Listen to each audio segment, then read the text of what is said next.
Hello and welcome back to another Tainted Grail, the Fall of Avalon video. Today we're going to be talking about weapons again. We've already covered one-handed and two-handed weapons, and I feel like I explained them extremely well. And today we're going to be kind of wrapping up, and so we're going to be talking about the bows, arrows, and shields. And the reason I lumped them all together, even though shields and bows don't really go together, is just because there's not a whole lot to talk about, so I can kind of get it all condensed into one video. So feel free to skip around if you're just here for shields, but we're going to start with bows and arrows. So, just like with previous videos, it is important to note that you can actually upgrade pretty much all the weapons in the game to be as good as possible. So if you get one and you really, really like it, you can just keep upgrading it. When I'm talking about like which one's better than others, it's mostly just bang for your buck. So you can spend enough time grinding and get money and then spend that money upgrading literally any weapon in the game to deal ridiculously high amounts of damage. So if you just have a particular aesthetic, you can always go with that. When I talk about one being better than another, I usually just mean A, it comes with a special perk, or B, it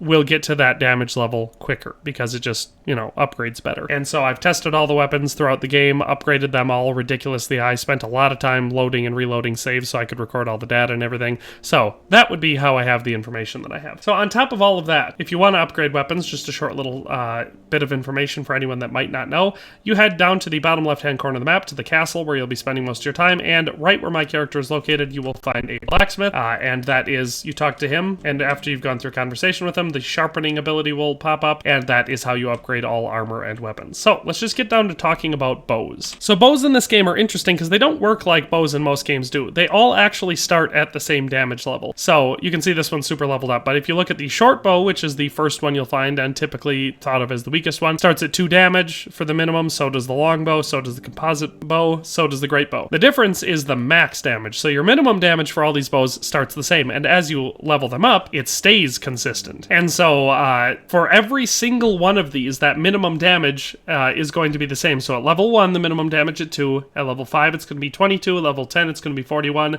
At level 20, it's going to be 79. And at level 40, it's going to be 155. So no matter which bow you have, the minimum damage will stay the same however much you upgrade it. The difference is that top end. So obviously, they go up in order. So the great bow is the strongest one. The long bow is the second strongest. The composite bow is the third. And the weakest is the short bow.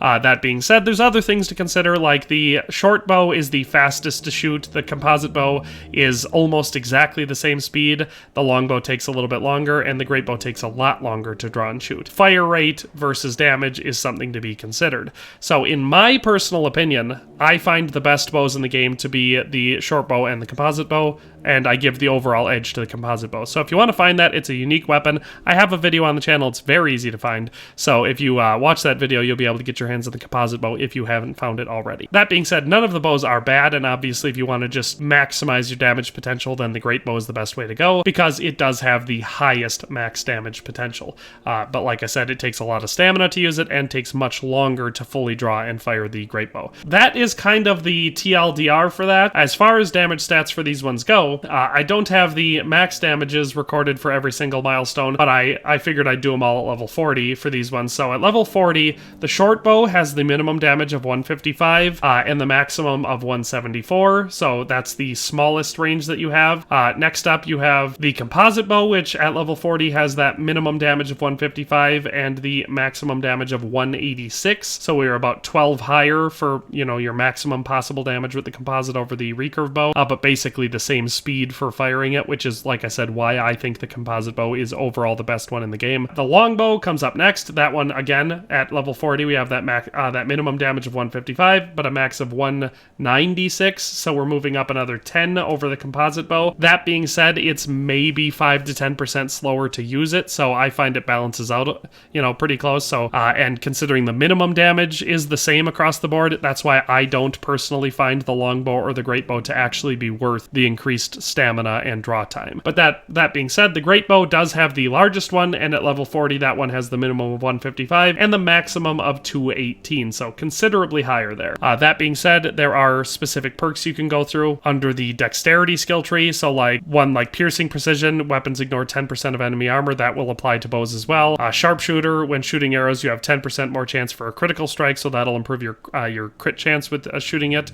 The headhunter, I particularly like shooting an enemy in the head deals 50% more damage. So there are ways to make yourself an extremely effective archer in this game. I found out pretty quickly that if you focus on it, archery is extremely overpowered in Tainted Grail, and basically makes you OP immediately if you focus on it. The other part of ranged combat in this game is arrows. So your standard basic arrow in the game is the wooden arrow. These are the ones that you find the most, and they give you +1 damage. So if your bow says 2 damage for your minimum, if you shoot with the wooden arrow and it's a body shot or whatever, that's 3 damage right there. So that's the basic way that this works. The upgrade from there is the iron arrow, which does +2 damage. So it is significantly more useful, but it doesn't make a giant difference. Where you start seeing more of a difference is all of these blue ones that we've got. So there's several different ones.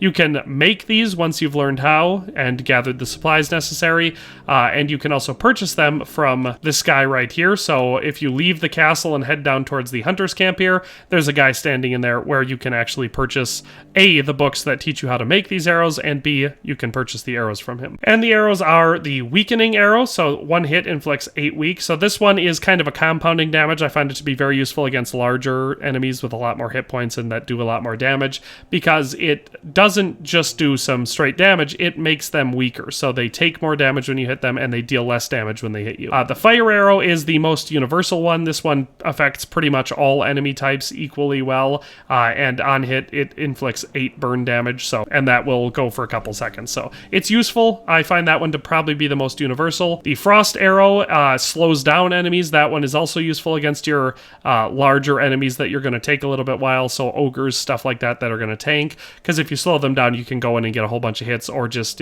switch arrows and just pepper them full of something else. So it's good for slowing enemies down. The poison arrow is very effective against quite a few enemy types. It's not very effective against your obvious ones like your undead enemies. Some of your monsters don't seem to be affected by it very heavily, like I think the Grindylow didn't seem to respond too much to it, but all of your humanoid enemies it's very effective against. The sharpened arrow is one that just adds bleed damage. That one is going to be useful against pretty much all types of enemies except for like skeletons and stuff like that. Your enemies that, it would make sense where bleed doesn't really do a whole lot against them, but it's very useful against beasts, humanoids, animals. The silencing arrow is very useful if you're going for a stealth build, because it mutes your enemies. So if you are trying to go in stealthily and take them out, whether that's as a stealth archer or as a dagger assassin, having a mute ability is nice because it makes it so they can't alert anyone else. So that one's kind of a unique one, not super useful in open combat, but very good for stealth builds. Next we have the Thunder Arrow. This one's great for stunning your enemies because it gives you that extra shock, so it inflicts 8 stun on impact. Again, very useful against most enemy types because almost all enemy types in the game can be stunned. The Void Arrow gives you inflicts 8 confusion. So this one, most of the time when I used it, it had a kind of negligible effect, but what would happen most often, if anything, they would like temporarily stop being aggressive, or sometimes I think they even attacked each other. So it was interesting the way that it worked. It basically confuses your enemy. And finally, the Acid Arrow on hit inflicts 8 corruption. This one works against almost all enemy types. It's very effective. It works a lot like the Poison Arrow does, just a little bit different because it's acid as opposed to poison. So that's really all there is to talk about with ranged. Like I said, I prefer the fast firing bows because as you upgrade them, your minimum damage stays the same, but this way you can put out a lot more arrows a lot quicker.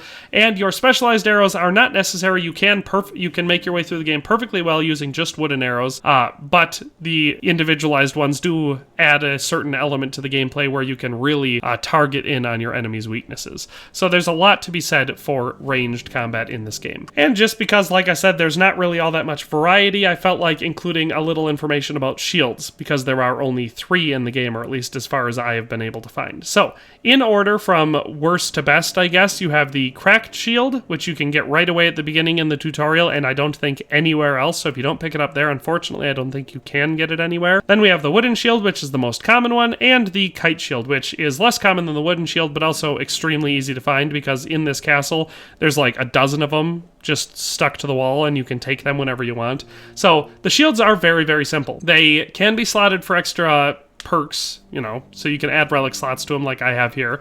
but they're just basic damage blocking, and obviously you can also use them for parrying, so they're very useful for that. But when it says 70 block, from what I've been able to tell, that means on a successful block, you block 70% of the damage. So these, the cracked shield starts out lower than that, because I've got it at plus 10, but the wooden shield starts out at 70, and the kite shield starts out at 80. You can upgrade them endlessly, but they max out at 100, so if you're upgrading them, pay attention. You should only bring the cracked shield will hit 100 at level 40, the wooden shield will hit 100 at level 30, and the kite shield will hit 100 at level 20. So that's the nice thing about them. And from what like I said, based on the testing I've done, that's what the 80 block means, 80% of the damage on a successful block. Once you get it up to 100, it seems like every single time you have a successful block, you take absolutely no damage. And that's a static block. It'll drain your stamina, but you won't take any damage. Now, if you parry with it, you don't take any damage anyway, and it drains the enemy's stamina. So I just recommend parrying. But like I said, the shields themselves are pretty simple. So I figured I'd just tie them to the end of this. I personally run around with the cracked shield most often just because it's the lightest, and so it has the least negative effect on my loadout, and I can usually then, you know, spec out a build where I've got a full suit of whatever type of armor I want that provides the protection I need at the time, and then I can have a primary loadout with a sword and a shield, and a secondary loadout with bow and arrows, and still not be overburdened or using up too much of my inventory space. So yeah, like I said, I put them together because the ranged is a little bit more complex, but still not crazy because there's not a ton of variety, and the shields are really, really simple, and there's only 3 of them. So that is all for today's video. I hope you enjoyed it. Hope it kind of clarified things with these 2 aspects of the game, but that's all for today. We'll see you next time. Thanks for watching another Dare to Game video. If you like this video, please leave a like and a comment. If you haven't already, be sure to subscribe to the channel. If you like my content and would like to support this channel, consider becoming a member today for as little as $1.99 a month. It makes a huge difference. But in any case, thanks for watching and have a nice day. I'll see you next time.